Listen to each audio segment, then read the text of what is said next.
يا مساء السعادة، عاملين ايه؟ يا رب دايما تكونوا بخير. اللي انتوا شايفينها قدامكم دي مش طعمية ولا كفتة ولا بانيه، ده قرنبيط مشوي بدون قلي ولا تحمير وبدون زيت. هنعمل القرنبيط النهاردة بطريقة بسيطة وداعا لإزازة الزيت اللي بتخلص معاكي في القرنبيطة الواحدة. هنعمل النهاردة القرنبيط بدل الطريقة الواحدة بطريقتين، والاتنين احلى واروع من بعض. انا متأكدة ان انتوا هتنسوا كل طرق القرنبيط اللي انتوا كنتوا بتعملوها قبل كده، وهتعتمدوا الوصفة دي اسبوعيا.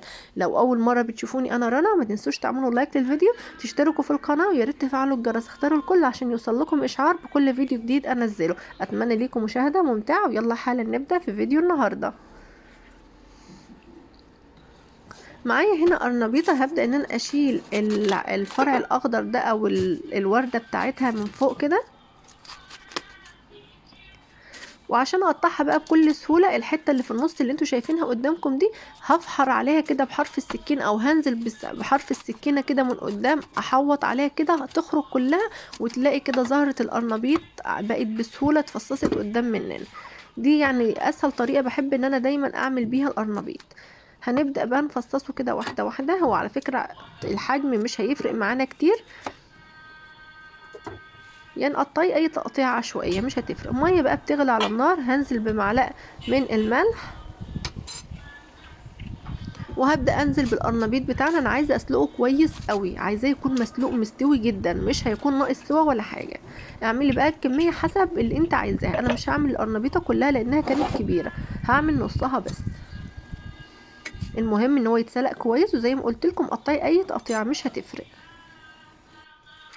بعد بقى ما اتسلق كويس وصفيه كويس قوي من الميه، هبدا اجيب الهراسه الفول او اجيب الشوكه، وابدا ان انا انعمه بالشكل ده كده، بس بلاش تخلوه ناعم قوي يبقى اللي ينزل كل السوائل اللي فيه كده ويقبل مننا دقيق كتير، لا يعني خليه خشن شويه زي ما انتوا شايفين كده. لو نعمتيه جامد هيخرج نسبه سوائل كتيره. بعد كده ما نعمته يعني خليته خشن مش ناعم قوي، نزلت ببيضه، كمان بصلايه مبشوره متوسطه الحجم كده، جزرايه مبشوره ناعم، حوالي 3 معالق كده من الكزبره الخضراء متقطعه قطع صغيره بالسكينه، معلقه من البقسماط، ولو ما عندكيش بقسماط استبدليها بالدقيق، ونزلت كمان بمعلقتين دقيق، معلقتين من الصلصه. يبقى كده هنا انا نزلت بمعلقه بقسماط ومعلقتين دقيق. لو البقسماط مش موجود عندك يبقى انزلي ب3 معالق من الدقيق. هنا التوابل بقى استخدمت معلقه صغيره من الملح، البابريكا، الفلفل الاسود، توابل مشكله. ضيفي التوابل اللي انت بتحبيها، لو عايزه تضيفي كمان كزبره ناشفه ضيفي، او لو عندك كمون برضو عايزه تضيفيه ضيفي زي ما انت عايزه. هبدا بقى ان انا اعجن المكونات دي كلها كده مع بعضها. حسيت كده ان الاسباتيلا مش هتمشي معايا فعجنت بايديا. مش بتعجيني على فكرة ولا حاجة، انت يا دوب بتدخلي المكونات في بعضها بس، ولو لقيتيها ان هي طرية زوديها كمان معلقة من الدقيق.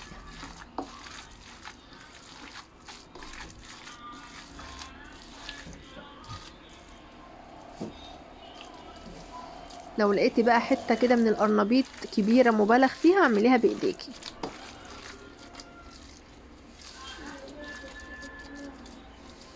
بعد ما عجنتها وكان السمك بتاعها ده كده، هعمل اول طريقة او هشكل اول طريقة اللي هي مشوية في الفرن بدون زيت ولا قلي ولا تحمير. جبت صينية ودهنتها دهن الزيت بس كده بالفرشة، وكمان جبت كوبايه كده فيها شويه زيت. هبدا ابل ايديا بس وانا بشكل القرنبيط بتاعنا او الاقراص بتاعتنا. هعمله اقراص كده شبه اقراص الطعميه او الكفته، بالحجم اللي انت تحبيه، بس بلاش تكون كبير قوي، لما تكون صغيره افضل تتحكمي فيها احسن. وهنرصها في الصينيه. طبعا انا دلوقتي كده مشغله الفرن، هدخل الصينيه في الرف اللي في النص واولع من فوق ومن تحت، لحد طبعا ما تاخد اللون كده من فوق ومن تحت.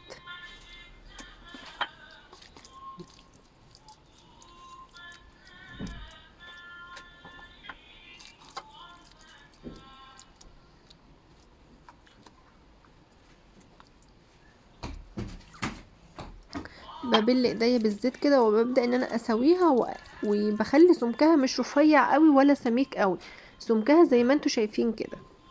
هجيب بقى كده الفرشة بتاعتنا والزيت، وهتنها امسح مسحة زيت بس كده من فوق، بحيث ان هي تاخد لون حلو اللي انتوا شفتوه في بداية الفيديو، وتاخدي احلى بقى قرنبيط. وهوريكم في اخر الفيديو بقى ده شكله بقى عامل ازاي. هندخل دلوقتي بقى على الطريقة التانية، وهدخل الصينية دي في الفرن. هنا هجيب بقسماط ناعم او تجيبي فيجيتار، اي حاجه بقى موجوده عندك، وهبدا ان انا برضو اكور كده القرنبيط بتاعنا او الخلطه بتاعتنا وانزلها كده في البقسماط، وابدا برضو اعملها قرص كده زي قرص الطعميه او الكفته. في ناس بتعمل الكفته شكلها مدور كده، بكورها وانزل فيها بالبقسماط. وزي ما قلت ممكن الخطوه دي نعملها بالبقسماط الناعم او بنعملها بالفيجيتار، او ممكن دقيق وعليه شويه توابل. اي حاجه بقى موجوده عندك في الثلاثه دول استخدميها. يعني هاتي شويه دقيق كده وحط عليهم شويه توابل، مثلا فلفل اسود، بابريكا، شويه ذره من الملح كده، واستبدلي بدل الفيجيتار وبدل البقسماط الناعم، وفي شويه زيت مش كتير زي ما انتوا شايفين، حوالي بصوا حبة زيت صغيرين خالص. عايز اقولك ما بياخدش دقايق على النار، في ثواني بتلاقيها احمرت وبيكون شكلها رهيب زي ما انتوا شايفين كده. اول ما بتنزل في الزيت وبتاخد لون بتلاقيها مسكت نفسها وبتقلبيها عادي، مش بتشرب زيت خالص، مش زي بقى طريقة القرنبيط العادية اللي بتلاقيها نسفت ازازة الزيت. لا، انا عايزه اقولك ان انا عملت حوالي 3 صواني زي اللي انتوا شايفينهم دول كده، او 3 طرحات، والزيت زي ما هو تاخد بقى اللون الذهبي الجميل زي ما انتوا شايفين كده.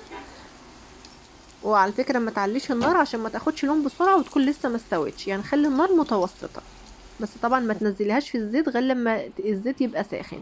دي كانت اول طريقة اللي هي الطريقة المشوية في الفرن، زي ما انتوا شايفين كده لونها تحفة خفيفة مش شاربة زيت نهائيا، مهما تاكلي منها كده تحسي ان انتي مش بتشبعي، لا تقولي بقى قلي ولا تحمير.